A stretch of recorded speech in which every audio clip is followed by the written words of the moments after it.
Hi అండి, welcome to my channel బ్రోసిస్ vlogs Vizag. ఈరోజు అయితే నేను కారం వంకాయ కూర అయితే చేశాను. ఇది లంచ్ బాక్సులకు చేశాను అనమాట పిల్లలకి. అందుకే ఆ కలర్లో ఉంది. పిల్లలైతే కారం ఎక్కువ తినలేరు కదా, అందుకే తక్కువ వేసాను అనమాట.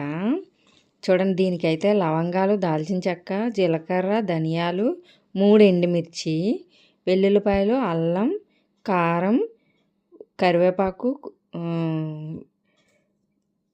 పచ్చిమిర్చి, చింతపండు, టమాటా, ఉల్లిపాయలు, వంకాయలు పావు కేజీ. ఫస్ట్ అయితే అన్నీ ఆయిల్లో వేసేసుకోవాలి. ఫస్ట్ అయితే మసాలా దినుసులు వేస్తున్నాను.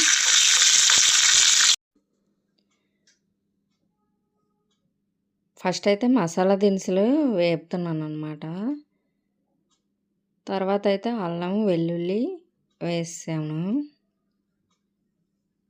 అవి కూడా బాగా వేగిన తర్వాత ఉల్లిపాయలు, టమాటా వేసేయాలి.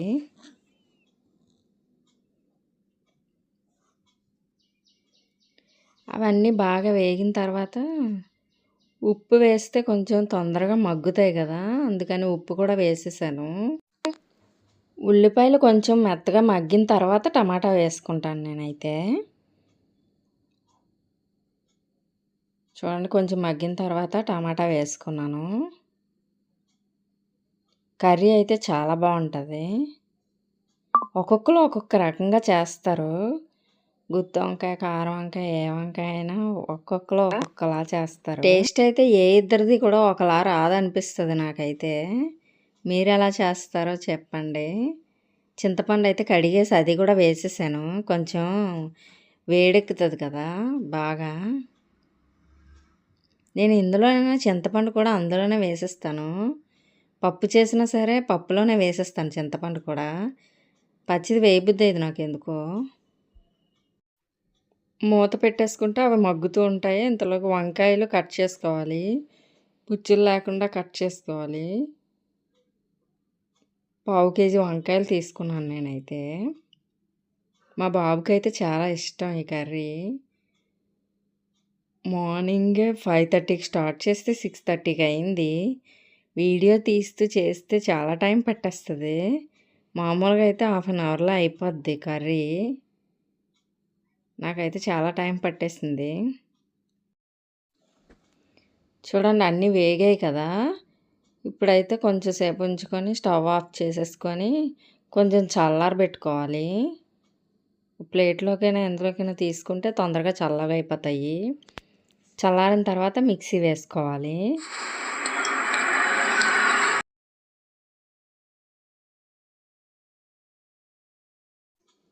ఇప్పుడైతే మిక్సీ జార్లోకి తీసేసుకొని గ్రైండ్ చేసేసుకోవడమే. ఇందులో పసుపు, కొంచెం కారం తీసుకున్నాం కదా ఇందాక, అది కూడా వేసేసాను. బాగా మిక్స్ అవుతుంది కదా, అందుకని.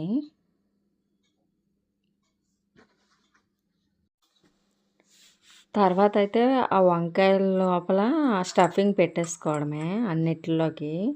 ఒక చేత్తో వీడియో తీస్తూ ఒక చేత్తో చేస్తున్నాను అనమాట. అందువల్ల ఇందులో పెట్టడం అవ్వదు కదా, అందుకని స్పూన్తో పెట్టి చూపిస్తున్నాను అనమాట. తర్వాత ఫోన్ పక్కన పెట్టేసి అన్నీ పెట్టేసుకున్నాను అనమాట. చూడండి, ఇంకా వేడిగానే ఉంది. టైం అయిపోతుందని చేసేసాను. కానీ చాలా బాగా వచ్చింది కర్రీ అయితే. చూడండి, అన్ని వంకాయల్లోని స్టఫింగ్ అయితే పెట్టేశాను.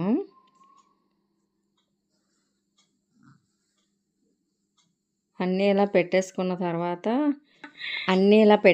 తర్వాత కళాయి పెట్టుకొని మళ్ళీ ఆయిల్ వేసుకొని కొంచెం కరివేపాకు ఒక్కటే వేసాను.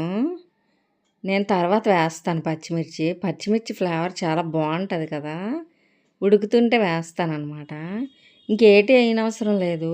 స్టఫింగ్ పెట్టిన వంకాయలు కొంచెం మగ్గిన తర్వాత మిగిలిన ముద్ద కూడా వేసేసుకొని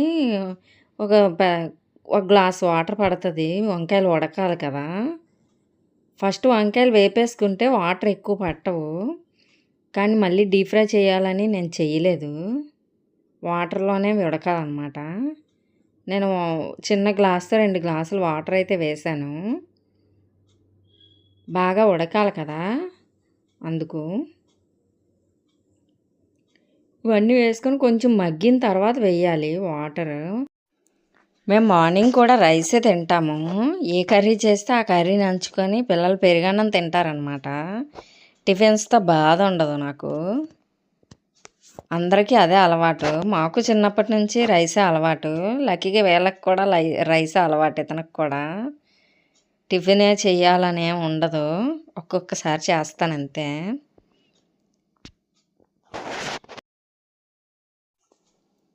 ఇప్పుడైతే పచ్చిమిర్చి వేస్తున్నాను. నేను కూరలో పచ్చిమిర్చి కూడా తింటాను. ఎంతమందికి అలవాటు ఉందో చెప్పండి. నాకు చాలా ఇష్టం. మూత పెట్టి కొంచెం మగ్గిన తర్వాత తీసి మళ్ళీ కలుపుకోవాలి. చూడండి కొంచెం రెడ్‌గా అయిపోతుంది కదా! కొంచెం మగ్గినట్టే. ఇప్పుడైతే నేను వాటర్ పోసుకున్నాను. చిన్న గ్లాస్‌తో 2 గ్లాసెస్ అయితే పోసుకున్నాను నేను. వంకాయలైతే బాగా ఉడకాలి కదా! అందుకని. చూడండి వాటర్ వేసిన క్లిప్ అయితే మిస్ అయింది. తర్వాత ఫైనల్‌గా కొత్తిమీర వేసుకుంటే కూర అయితే రెడీ అయిపోయింది. Thank you for watching. ఇది నేను మార్నింగ్ పిల్లలకి లంచ్ బాక్స్‌లోకి చేశాననమాట. అప్పుడే కూర కూడా మేము వండేసుకుంటాము. రైస్ అయితే మళ్ళీ పెడతాను. చూడండి వేడి వేడి అన్నంలో చాలా బాగుంది. మీరు ఈ విధంగా ఒకసారి ట్రై చేయండి. చాలా బాగుంది కర్రీ అయితే. Thank you for watching బ్రోసిస్ vlogs Vizag.